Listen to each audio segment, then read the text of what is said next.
നമസ്കാരം. ഓട്ടപ്രദർശനത്തിലേക്ക് എല്ലാ പ്രേക്ഷകർക്കും സ്വാഗതം.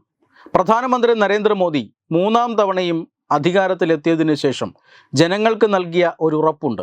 മൂന്നാം തവണ 3 മടങ്ങ് വേഗത്തിൽ പ്രവർത്തിക്കും, രാജ്യത്തെ മൂന്നാമത്തെ ഏറ്റവും വലിയ സാമ്പത്തിക ശക്തിയാക്കി മാറ്റും എന്ന ഒരു ഉറപ്പ് അദ്ദേഹം നൽകിയിരുന്നു.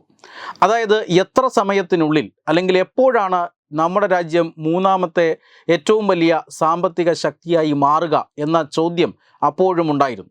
അതായത് ഒന്നാം സ്ഥാനത്ത് GDPയുടെ അടിസ്ഥാനത്തിൽ അമേരിക്കയാണ്, രണ്ടാം സ്ഥാനത്ത് ചൈനയാണ്. ഈ രണ്ട് രാജ്യങ്ങളും ഇന്ത്യയേക്കാൾ ബഹുദൂരം മുന്നിലാണ്. ജർമ്മനിയും ജപ്പാനുമാണ് ഇന്ത്യക്ക് മുന്നിലുള്ള മറ്റ് 2 രാജ്യങ്ങൾ. അതായത് ഇന്ത്യ ഇപ്പോൾ 5ാം സ്ഥാനത്താണ്. പ്രധാനമന്ത്രി നരേന്ദ്രമോദി 2014 അധികാരത്തിൽ വരുമ്പോൾ ഇന്ത്യ 10ാം സ്ഥാനത്തായിരുന്നു. ഇപ്പോൾ ഇതാ 10 വർഷത്തെ ഭരണം കൊണ്ട് അത് 5ാം സ്ഥാനത്തേക്ക് എത്തി. ഉടൻ തന്നെ 3ാം സ്ഥാനത്തേക്ക് കുതിക്കും എന്നാണ് നരേന്ദ്രമോദി പറഞ്ഞിരുന്നത്. അത് ഈ കണക്കുകളുടെ അടിസ്ഥാനത്തിലാണ്.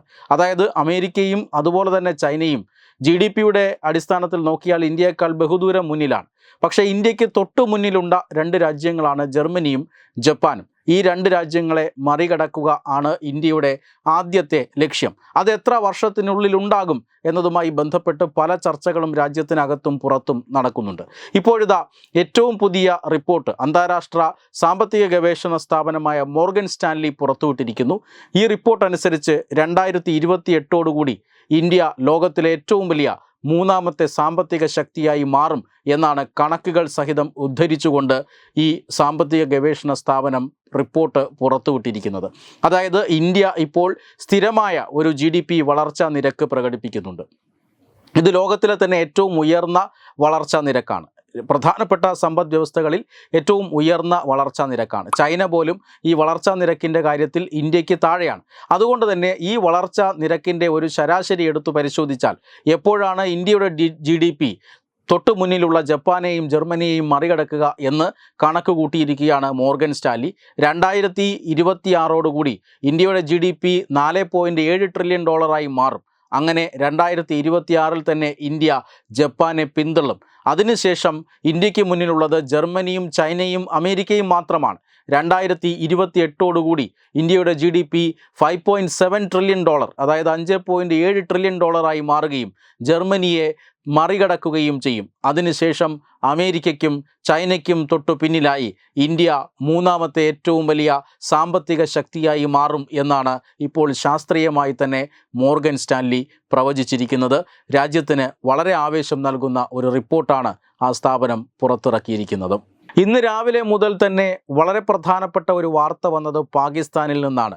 അതായത് പാകിസ്ഥാൻ കഴിഞ്ഞ കുറേ നാളുകളായി വല്ലാത്തൊരു സ്ഥിതിവിശേഷത്തിലാണ്. പാകിസ്ഥാൻ വലിയൊരു സാമ്പത്തിക പ്രതിസന്ധിയിലാണ്. പാകിസ്ഥാനിൽ വലിയ രാഷ്ട്രീയ അനിശ്ചിതാവസ്ഥയുണ്ട്. അതുമാത്രമല്ല, ഈ അടുത്ത ദിവസങ്ങളിൽ പാകിസ്ഥാനിൽ വലിയ ആഭ്യന്തര പ്രശ്നങ്ങളും നടക്കുന്നുണ്ട്.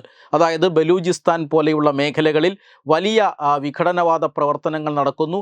ബലൂജ് സൈന്യം പാകിസ്ഥാൻ്റെ ഒരു ട്രെയിൻ തട്ടിയെടുക്കുന്നു.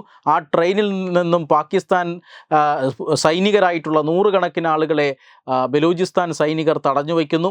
ഇതിൽ 214 സൈനികരെ പാക് സൈനികരെ കൊന്നൊടുക്കി എന്നാണ് വിമത സൈന്യം കഴിഞ്ഞ ദിവസം അവകാശപ്പെട്ടത്. ഇതുമായി ബന്ധപ്പെട്ട യാഥാർത്ഥ്യമായ വസ്തുതകൾ വരും ദിവസങ്ങളിൽ വരാനിരിക്കുന്നതേയുള്ളൂ. അതുകൊണ്ട് തന്നെ പാകിസ്ഥാൻ അതിൻ്റെ നിലനിൽപ്പ് തന്നെ ചോദ്യം ചെയ്യപ്പെട്ടിരിക്കുന്ന ഒരു നിമിഷമാണ്. ആ സമയത്താണ് ഇപ്പോൾ അജ്ഞാതൻ്റെ ഈ ആക്രമണം നടന്നത്.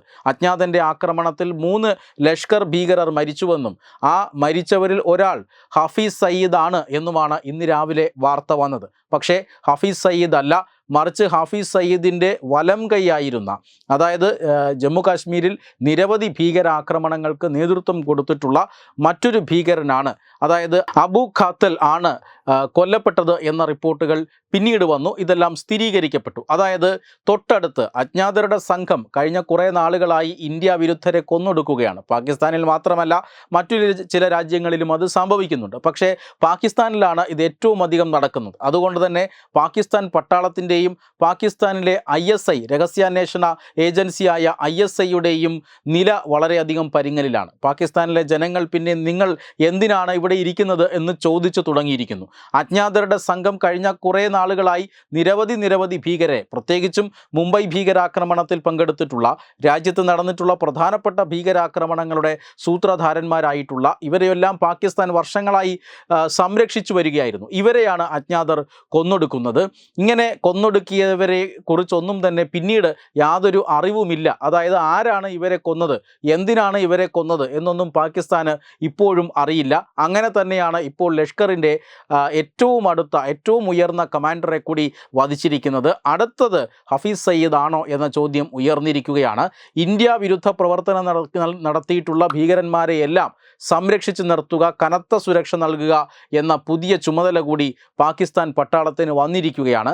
അങ്ങനെയെങ്കിൽ എങ്ങനെയാകും ഇനി പാകിസ്ഥാനിലെ ആഭ്യന്തര പ്രശ്നങ്ങളെ പട്ടാളം കൈകാര്യം ചെയ്യാൻ പോകുന്നത് എന്ന ഒരു വലിയ ചോദ്യവും ഉയരുകയാണ്. തക്കം നോക്കി ഇന്ത്യ പാകിസ്ഥാന് പണി കൊടുക്കുകയാണ്. ഏതെങ്കിലും തരത്തിൽ പാകിസ്ഥാനിൽ വലിയ പ്രശ്നങ്ങൾ ഉണ്ടാവുകയും പാകിസ്ഥാൻ വിഘടിക്കുന്ന ഒരു സാഹചര്യത്തിലേക്ക് പോവുകയും ചെയ്താൽ തീർച്ചയായും പാകിസ്ഥാൻ അനധികൃതമായി കൈവശം വച്ചിരിക്കുന്ന പാക് അധീന കശ്മീർ ഉൾപ്പെടെയുള്ള സ്ഥലങ്ങൾ തിരിച്ചുപിടിക്കാൻ ഇന്ത്യ ശ്രമിക്കുമെന്ന കാര്യത്തിലും തർക്കമൊന്നുമില്ല. Web desk Tatwamayi news. Branding partner Edubix online executive education, focus physiotherapy centre Pattom, Unnath engineering Gujarat, തീർത്ഥയാത്ര.com, iron build Gujarat.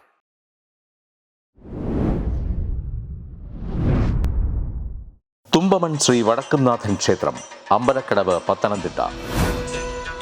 Shrimad Skandapurana Mahasatram 2025 May 11 മുതൽ 18 വരെ.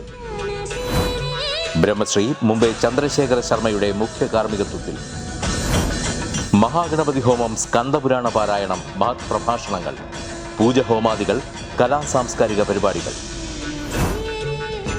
സത്രയജ്ഞ കർമ്മങ്ങളിലേക്ക് എല്ലാ ഭക്തജനങ്ങളുടെയും സാന്നിധ്യവും സഹകരണവും സാദരം അഭ്യർത്ഥിക്കുന്നു. മഹാസത്രവേദിയിൽ മെയ് 18 പഴനി അരുൾമിക ദണ്ഡായുധപാണി സ്വാമി ദേവസ്ഥാന അർച്ചക സ്ഥാനികർ ശ്രീസെൽവ സുബ്രഹ്മണ്യ ശിവശാരിയാരുടെ മുഖ്യ കാർമ്മികത്വത്തിൽ നടക്കുന്ന അതിശ്രേഷ്ഠവും സർവൈശ്വര്യദായകവുമായ സ്കന്ദഹോമം. സ്കന്ദമഹാപുരാണ സത്രത്തിന്റെ ആദിമധ്യാന്തമുള്ള സമ്പൂർണ്ണ തത്സമയ കാഴ്ച തത്വമയി നെറ്റ്വർക്കിൽ.